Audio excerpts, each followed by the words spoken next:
আমাদের পরবর্তী একাদশী ব্রত হচ্ছে কি 10ই মার্চ একাদশী ব্রত এবং এর পারণ সময় হচ্ছে সকাল মঙ্গলবার দিন পারণ সকাল মনে রাখার চেষ্টা করবেন সকাল 6টা 11 থেকে 8টা 46 মিনিট বা সংক্ষেপে মনে রাখবেন 6:30 থেকে 8:30 পর্যন্ত 6:30 থেকে 8:30 বা 6:30 থেকে 8:30 পর্যন্ত এই 2 ঘন্টা 6:30 থেকে 8:30 পর্যন্ত এই 2 ঘন্টার মধ্যে পারণ করবেন। কিভাবে পারণ করবেন?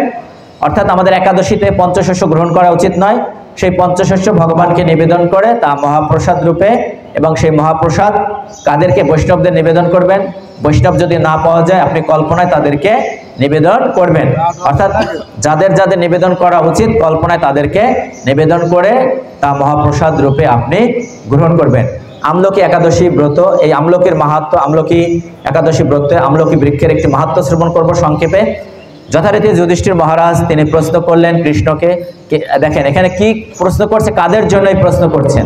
একটু আগে আমরা বলেছি যে আমাদের কি প্রশ্ন করা উচিত, কৃষ্ণ সম্বন্ধী প্রশ্ন বা মানুষের হিতকর। যুধিষ্ঠির মহারাজ কিন্তু সেই প্রশ্নই করছেন, আমাদের যেটা মঙ্গল বয়ে নিয়ে আসবে, আমরা যে মুক্তি লাভ করতে পারবো বা মনুষ্য জীবনের উদ্দেশ্য কি, সেই সম্পর্কে যুধিষ্ঠির মহারাজ কৃষ্ণকে প্রশ্ন করছেন, যা একটু আগে আমরা ভাগবতমে শ্রবণ করলাম। মহাফলদাতা বিজয়া একাদশীর কথা শুনলাম, অর্থাৎ এর আগের একাদশীটা কি ছিল? বিজয়া একাদশী। এখন ফাল্গুন মাসের শুক্লপক্ষের একাদশী যে নামে বিখ্যাত তা বর্ণনা করুন। শ্রীকৃষ্ণ বললেন, হে মহাভাগ যুধিষ্ঠির, মান্ধাতার প্রশ্নের উত্তরে মহাত্মা বশিষ্ঠ এই একাদশীর মহিমা কীর্তন করেছিলেন। আপনার কাছে এখন আমি সেই কথা বলছি। এই একাদশীর নাম কি? আমলকি। বিষ্ণুলোক প্রদানকারী রূপে এই একাদশী বিশেষভাবে মহিমান্বিত। একাদশীর দিন আমলকি বৃক্ষের তলে রাত্রি জাগরণ করলে সহস্র গাভী দানের ফল লাভ হয়।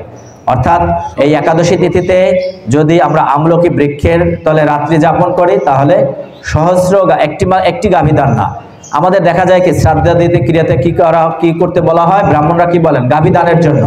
কিন্তু যখনই আমরা ব্রাহ্মণরাই কথা বলে গাভী দিতে হবে, জমি দিতে হবে, স্বর্ণ দিতে হবে, তখন কিন্তু ব্রাহ্মণদেরকে আমরা অনেক কিন্তু কথা শুনিয়ে থাকি, কটু বাক্য বলে থাকি, তাই না? কিন্তু আমাদের উচিত কি? ব্রাহ্মণরা সে কথা বলেন না, আমাদের শাস্ত্রে তা বর্ণিত রয়েছে। আমাদেরকে দান অবশ্যই কর্তব্য, আমাদের যদি সামর্থ্য না থাকে সেটা আমাদের বিনীতভাবে তাদেরকে বলা উচিত, কিন্তু তাদেরকে অবশ্যই কটু বাক্য যেন আমরা না বলে থাকি। এখানে বলা হয়েছে কি যে শুধুমাত্র আমলকি একাদশী ব্রতের দিন যদি আমলকি বৃক্ষের তলে আমরা রাত্রি যাপন করি তাহলে সহস্র গাভী দানের ফল লাভ হয়ে থাকে। হে পাণ্ডুনন্দন মহারাজ যুধিষ্ঠির, পূর্বে ব্রহ্মার রাত্রিতে দৈনন্দিন প্রলয় উপস্থিত হলে, অর্থাৎ দুটি প্রলয় হয়, একটা ব্রহ্মার রাত্রিতে খণ্ড প্রলয় বলা হয়, আর একটা হচ্ছে ব্রহ্মার আয়ু যখন 100 বছর সমাপ্ত হবে তখন পূর্ণ প্রলয় হয়ে থাকে। ব্রহ্মার রাত্রিতে দৈনন্দিন প্রলয় উপস্থিত হলে স্থাবর জঙ্গম সহ দেবতা, অসুর, রাক্ষস, অর্থাৎ দেবতাদের কিন্তু বিনাশ হয়ে থাকে। এই দেবতাদেরও বিনাশ হয় ব্রহ্মার রাত্রিতে, অসুর, রাক্ষস সবকিছুর বিনাশ হয়। তখন ভগবান সেই কারণ সমুদ্রে অবস্থান করেন, তাকে আমরা কি বলি? কারণোদকশায়ী বিষ্ণু, মহাবিষ্ণু, কারণোদকশায়ী বিষ্ণু।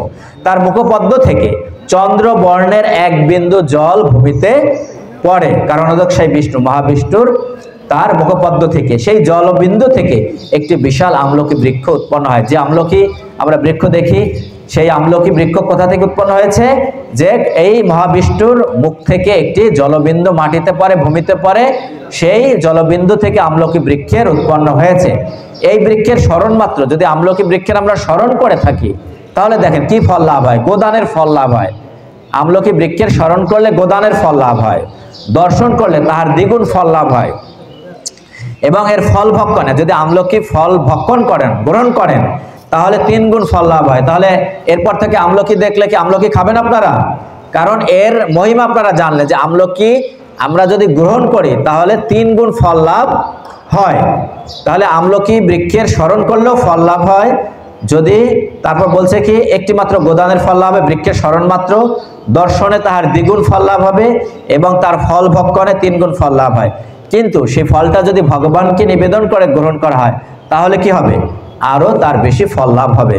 এই বৃক্ষে কে থাকেন? ব্রহ্মা, বিষ্ণু আর মহেশ্বর সর্বদা অবস্থান করেন। তাই আমলকি বৃক্ষ দেখলে আমরা কি করব? সবসময় প্রণাম নিবেদন করব। এর আগে কি তুলসী বৃক্ষ দেখলে আমরা প্রণাম নিবেদন করতাম, এরপর থেকে আপনারা আমলকি বৃক্ষ দেখলেও প্রণাম নিবেদন করবেন, কেননা সেই আমলকি বৃক্ষে কি অবস্থান করে? ব্রহ্মা, বিষ্ণু এবং মহেশ্বর সর্বদা অবস্থান করে থাকেন। তাই আমলকি বৃক্ষ দেখলে আমরা প্রণাম নিবেদন করব, আমলকির স্মরণ করব, আমলকি বৃক্ষের স্মরণ করব এবং তার দর্শন করব এবং তাকে প্রণাম নিবেদন করব এবং ফল ভক্ষণ করব, ফল ভগবানকে নিবেদন করব। এবং এই একাদশীতে অবশ্যই আপনারা আমলকি সংগ্রহ করে ভগবানকে একাদশীর দিন আমলকি আপনারা কি করবেন? প্রসাদ রূপে ভগবানকে নিবেদন করবেন। এর প্রতিটি শাখা প্রশাখা এবং পাতায় কারা অবস্থান করেন? ঋষি, দেবতা এবং প্রজাপতি গণ সহ বাস করেন। এই বৃক্ষকে সমস্ত বৃক্ষের আদি বলা হয় এবং তা পরম বৈষ্ণব রূপে বিখ্যাত। এই বৃক্ষ হচ্ছে পরম বৈষ্ণব রূপে বিখ্যাত। অতএব এই শ্রেষ্ঠ ব্রত সকলেরই পালনীয়। আমাদের এই একাদশী ব্রত, আমাদের আমলকি একাদশী ব্রত সকলেই পালন করা উচিত। এখন এই ব্রতের একটি অদ্ভুত ইতিহাস আপনাদের কাছে বর্ণনা করছি, যেহেতু সময় স্বল্পতা আমরা তা বর্ণনা আজকে আর শ্রবণ করব না। আপনারা ইউটিউব থেকে অথবা যাদের কাছে বই রয়েছে এই একাদশীর মাহাত্ম্য আপনারা শ্রবণ করে নেবেন। তাই আমাদের সকলের উচিত কি এই একাদশী ব্রত মাহাত্ম্য শ্রবণ করা উচিত এবং আমরা আমলকি বৃক্ষের আমরা মাহাত্ম্য শ্রবণ করলাম। সুতরাং আমাদের সকলের উচিত আমলকি বৃক্ষের প্রতি শ্রদ্ধা নিবেদন করা এবং এই আমলকি একাদশী ব্রত আমরা নিষ্ঠার সাথে পালন করব। এবং পালন সময় হচ্ছে কবে?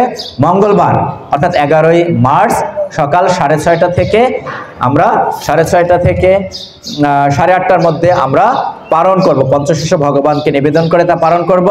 এবং রবিবার দিন আপনারা আমিষ গ্রহণ করবেন না, যারা আমিষাহারী, এবং একাদশীর পরের দিনও আপনারা আমিষ বর্জন করবেন। হরে কৃষ্ণ, সকলের মঙ্গল হোক, সকলের ভগবত ভক্তি এই প্রার্থনা করি। সবাই